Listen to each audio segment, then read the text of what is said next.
Welcome to the Daily Apple. I'm your host, Kevin White. Emma Ryan and I will dive into all topics related to the science of longevity, along with some other subjects we just find of interest, with the hopes to provide useful information for everyone. This stems from my personal interest to optimize the human condition, to not just live longer, but to live better.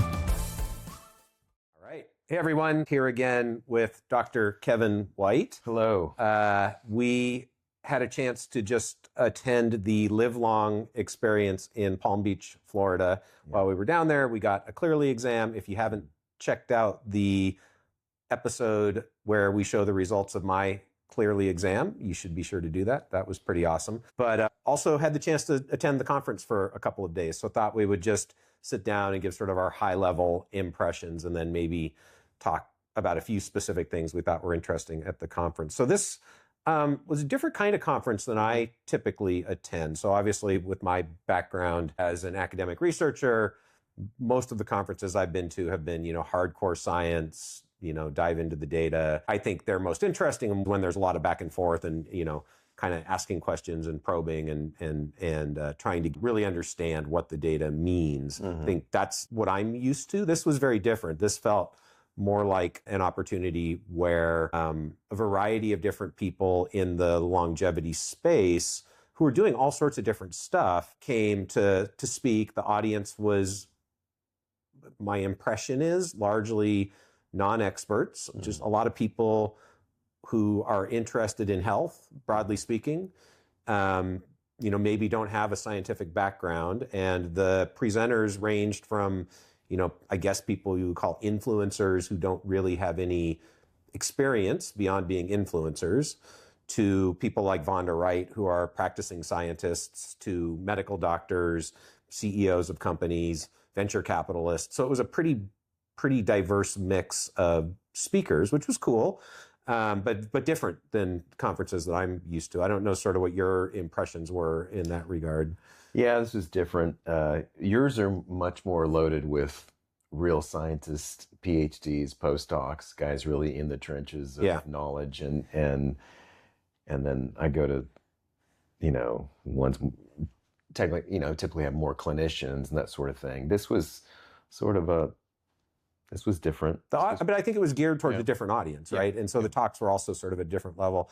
I thought some of the interesting stuff, like I thought, one example of a talk I would, probably never see, you would never see at a longevity science conference, was the NHL player who was talking about his experience with brain injuries and with psychedelics and the research going on with psychedelics and in that space.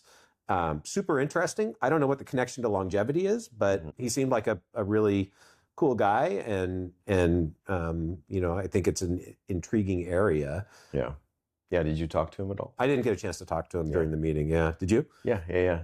Interesting guy. I mean, so Daniel Carcillo? That sounds right. Yeah. Anyway, 2 Stanley Cup, won Stanley Cup twice, had to retire, had a lot of TBI.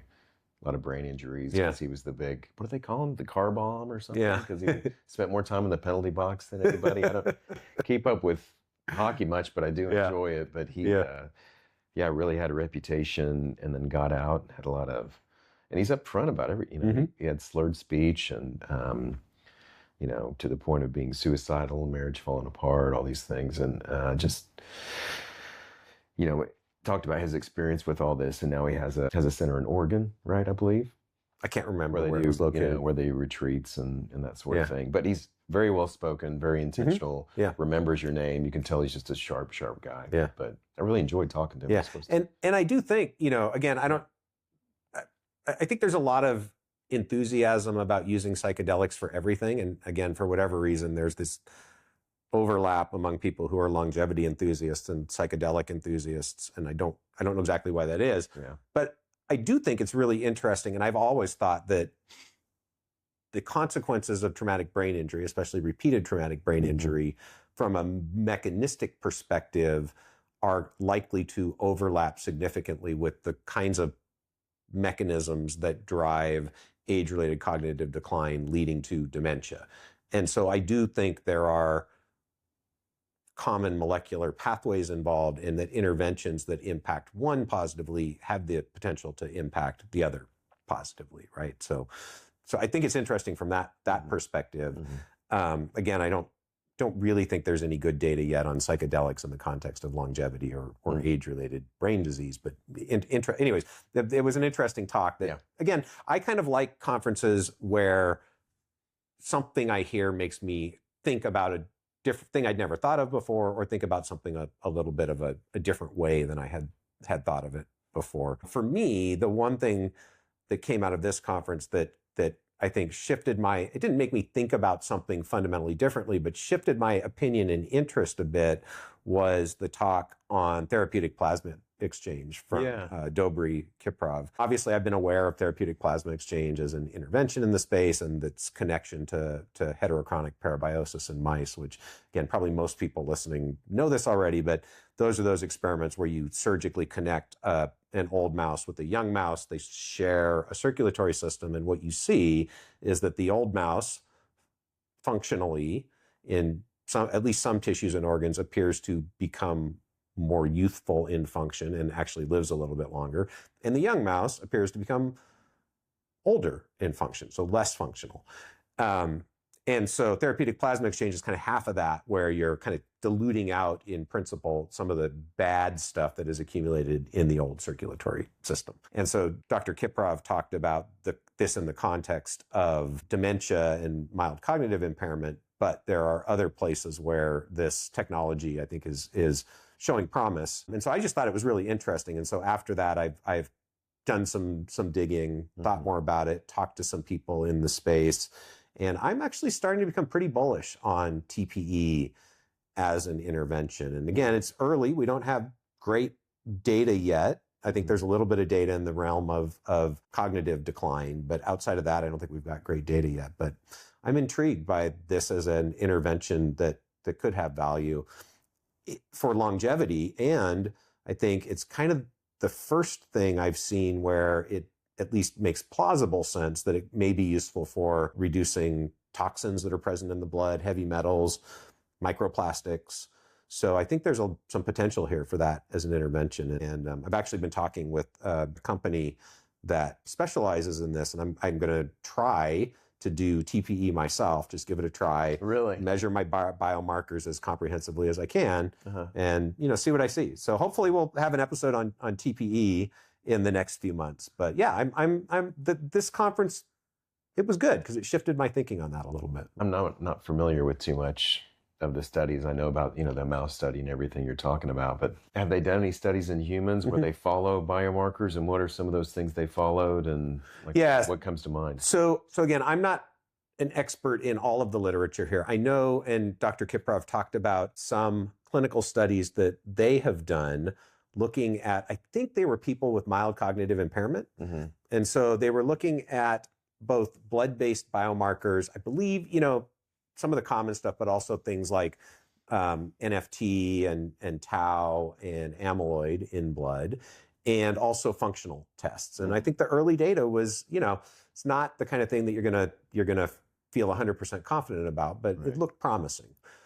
So what I would think about measuring in myself is sort of a comprehensive panel of blood-based biomarkers, possibly those, blood-based markers specific for neurodegenerative disorders I was just talking about. There's an ATN test from LabCorp that will measure those. That's tau, amyloid, and NFT. If I can find a good way to quantify microplastics, I would want to do that and see if there's a change. Heavy metals, for sure. Hesitate to say it, maybe even a biological age test if I can, an epigenetic test, but not through one of the direct-to-consumer companies. If I do it, maybe I'll reach out to the folks at the Clock Foundation, or, someplace where there's not a profit motive to be selling the test, where I have at least a little bit more confidence. Because again, I do believe those epigenetic algorithms tell us something related to aging. I just have a trust issue with the consumer-facing companies right now. But it would be interesting, and I would expect, in fact, I think that's been shown with the therapeutic plasma exchange in academic studies, that you do also see change in the epigenetic signatures, which is consistent with earlier epigenetic age. Now, you might argue that's kind of obvious in a sense because you're diluting out aged blood cells. So again, it's going to depend a little bit on how you do the analysis, but it may also indicate a positive change in epigenetic age. When you do tissue plasma exchange, of course, you know, are you getting a donor from somebody else? No. How does it work? So this is really just dilution, right? So they take the plasma out, take the cells out. I don't know what the most common version is, but there are versions where you can run it through filtration for different things. So, you know, let's just say you want to get microplastics out. Maybe you could have a filtration for microplastics out. And then you put back, I think it's BSA, so bovine serum albumin, some sort of albumin. Maybe it's not bovine. You put, probably it's not bovine. You put back albumin and the cell-free plasma back into the system. So it's really just a dilution process and hopefully a cleaning up process. Okay. How long does it take? A couple hours is what my understanding. Okay. Yeah. So you've got an IV. Usually you've got, I think, two, one in, one out. Right. And then you lay in the clinic with the machine. So there's the machine that does the plasma exchange, and it's a couple hours. And again, my understanding, I'm sure this varies. Actual cost is in the few thousands, and then many clinics are marking that up into the $10,000, $12,000 range for a single session. And again, it's, this is where the lack of data is frustrating because do you do one session a year? Do you do one session every 3 months? Do you do 2 sessions every 3 months? Like nobody knows. Right. So it's kind of the Wild West a bit. Yeah. But having said that, of the interventions that are out there in this space, it's one that is very biologically plausible to me. And so I have a little bit more confidence that there's probably value to this than with some of the other stuff that's out there. Mm-hmm. So I thought the talk was interesting and made me think a little bit differently. Yeah, I heard somebody was sick and wasn't able to make it or something. Right. Mark Hyman was supposed to be the keynote speaker, and he wasn't able to attend because of a health condition of some sort, which was too bad. I know lots of people were disappointed. I like Mark Hyman's talk. I generally align with most of what Mark Hyman says. I think his approach is good. I think he's well-intentioned. I was disappointed.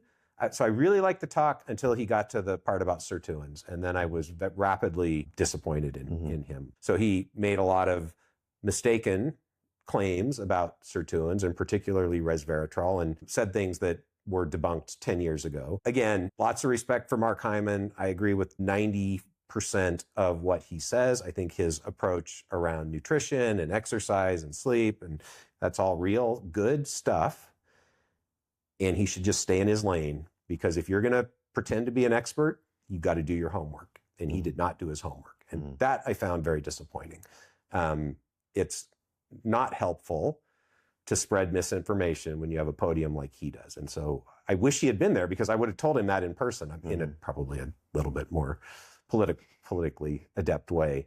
But really, I mean, I think this is not unique to him. I think, look, if you're going to be somebody who presents themselves as an expert in a topic, you really ought to know what you're talking about. And I'm going to assume he doesn't know what he's talking about when it comes to sirtuins and resveratrol.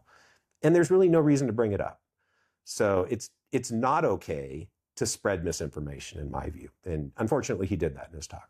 But otherwise, his talk was great. So, it kind of, as probably most people watching will recognize, it's sort of, that's a pressure point for me that I'm going to react to. But I just don't think it's okay. That stuff's 10 years out of date and wrong. Yeah. There's no excuse. What else did you learn? What else did you take? So I really liked, I had a chance to sit and talk to Vonda Wright for a while. I really liked her. Yeah. I thought her presentation was absolutely fantastic, but I really enjoyed the opportunity to sit and chat with her. She's a very rigorous thinker, or at least that's what I got from our conversation. So of course that resonated with me. I really appreciated her sharing her story. And, she told, I think, a really compelling story around her experience with perimenopause and hormonal dysregulation and finding her path and how important hormone replacement therapy has been for her.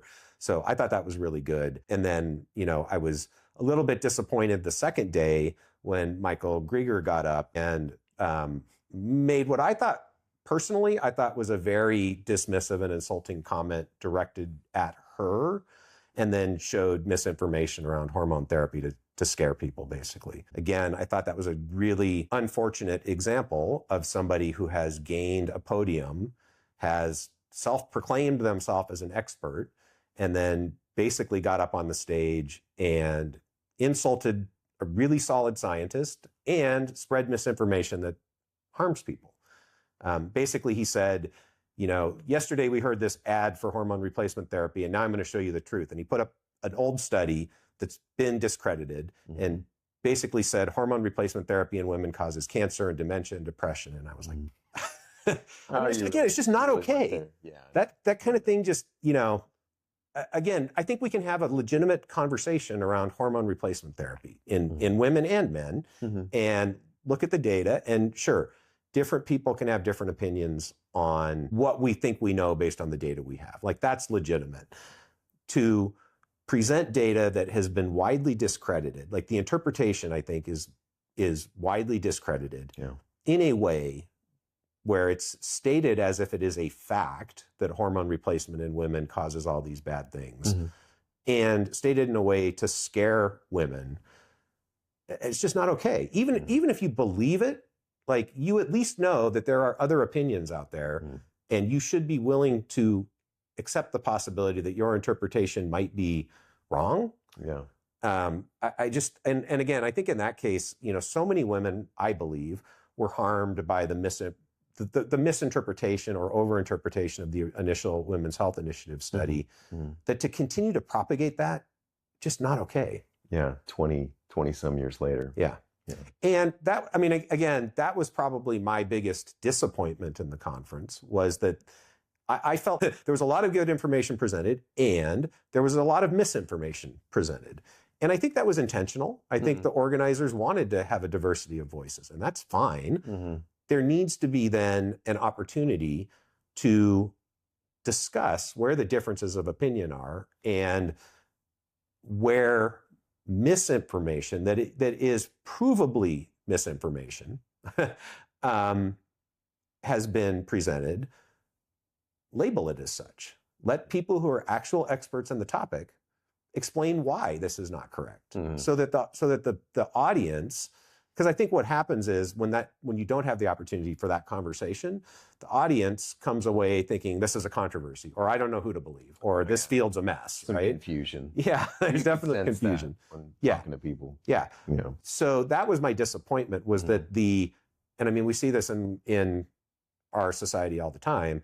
The people who are telling the truth and the people who are lying get equal time. Yeah. And the media is like, well, it's not our job to tell you which is. Come on. Yeah, it is. Yeah, it is your job. Yeah, for the folks that weren't clinicians there, or in the business of doing science, a lot of these people were just civilians, for lack of a better word. I don't know if that's the right thing to say, but or laymen. To have an hour or so to have somebody go up there and just do a summary of that, because it was a pretty short conference, right? It was a day and a half, basically. Yeah. So there was a lot of really good information given and there was a lot of women there present. So Vonda Wright, a lot of people really took a lot away from her. So I think she was putting out a lot of good information especially for women, or the general population. Yeah, I agree. This was my first opportunity to meet Vonda. And again, I came away really, really impressed with her. I liked the talk on the digital twin stuff. Yeah, I think that is, obviously, as we continue to get more and more powerful AI-based tools, more and more complex data sets from humans, the opportunity to model our physiology digitally presents a lot of opportunities. And so I think that was cool. Yeah, in real time, having all these things kind of work together and where it's going, that was just a mind-blowing conversation. I talked with him quite a bit afterwards as well. Yeah. He's really working on some cool stuff. Yeah. In New York there. Yeah. Mount Sinai, I think. Yeah, Mount Sinai. Yeah. Yep. And then I thought the talk by Dr. Cooperman from Consumer Lab was interesting. So they test various supplements and put out reports. It's a really cool tool. If people aren't familiar with this and you're a supplement person, it might be worth checking out consumerlab.com. But I thought what they're doing is important, useful.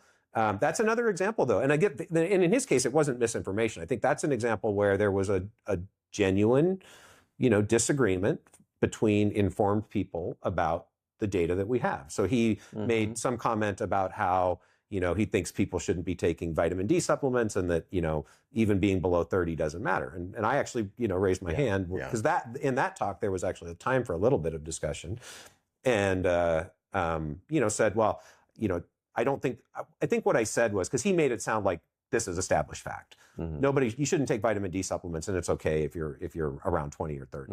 And I just raised my hand and I said, your talk was great. I really appreciate what you're doing. Yeah. And I don't think there's consensus on your interpretation of vitamin D. In fact, I think if you ask most people in the space, the consensus would probably align towards, trying to get your vitamin D into the range of, 40 to 60, or some people even say 60 and above is optimal. Sure. And so I thought, for me, I actually handled that pretty well. When you piped up, I thought, these people aren't used to having Matt Campbell in the audience, man. But it was a great question. It started some discussion. I'm glad you said that. I mean, again, I think, and he tried to push back on it, but it was in a very collegial way. Like, I don't think either one of us walked away from that interaction being like, "No, jerk," But I do think, again, this is another example where it was good that opportunity arose to let people understand that what this person, and I'm not sure he did it intentionally, but I saw this a lot. And you see this a lot in the longevity space, especially among people who aren't experts or aren't trained in science. Yeah. They present their opinion as if it's established fact, right? Yeah. And I think that's what he did, probably unintentionally. And he has a strong opinion that people don't need to supplement vitamin D. And I think there's reasons why you could hold that opinion, but that's certainly not established fact. And so to present it as if it is, and there aren't, 80% of the people who feel otherwise, again, misleads the audience. And of course, they're probably sitting there thinking, but my doctor told me And again, it's Palm Beach, so maybe not as many people need to supplement vitamin D, but I'm from Seattle, so that's a sensitive topic for us. I do think that what they're doing is great. I do because too. As we both know, you and I could sell, shoot vitamin C and put, dirt in a capsule and call it good, and nobody's checking it. So you can go to their site and really learn about, I agree. Okay, this is good, this is not, this is a good brand for this or that. And the details that they'll go through to, to figure that out, which, I mean, we've got to have third-party intervention there to really dig into that so people aren't wasting time or money. Right. And we know there's a lot of funny business going on in the supplement world. So it's good that there's a group out there doing that. So consumerlab.com. Right. Yeah. Right. Yeah. And then, I think a lot of the other speakers were great. A lot of them were representing companies. So there was representative from Grail there, which is a multi-cancer detection test. Sure. There was I think he's the chairman of Human Longevity, Inc., talking about their cancer work. Again, I thought that was an interesting example because, I thought he made some statements around prostate cancer and genetic risk of prostate cancer. And so, again, I guess he said it in the talk, so it's public domain. So Craig Venter is, I think, one of the founders of Human Longevity. They say they're a longevity company. They're really a cancer detection company. Sorry, Craig, it's the truth. They look a lot at genetics, and they're really trying to find cancers early. That's what they're good at least. So anyways, Craig Venter has, I don't remember what the gene variant is, some gene variant in the prostate receptor, maybe?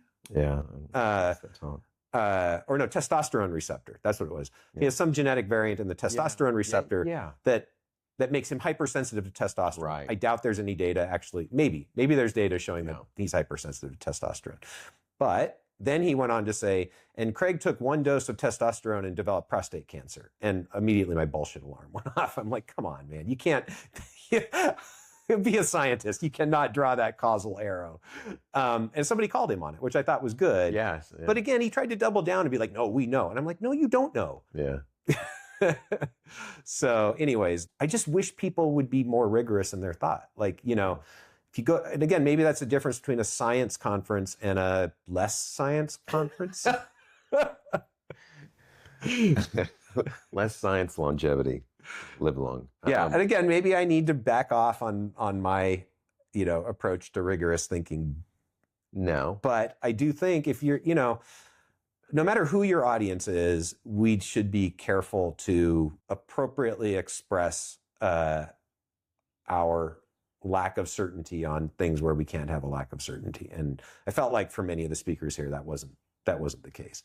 And again, my main take home is that's okay. Let's then have an opportunity, maybe at the end of the conference, for a few hours to come together and actually have a conversation around the places where there are differences of opinion. And, you know, then the audience really can decide. That's what I guess it is. I don't think I think I heard a couple people say this, well, you know, we're just going to present different opinions and let the audience decide.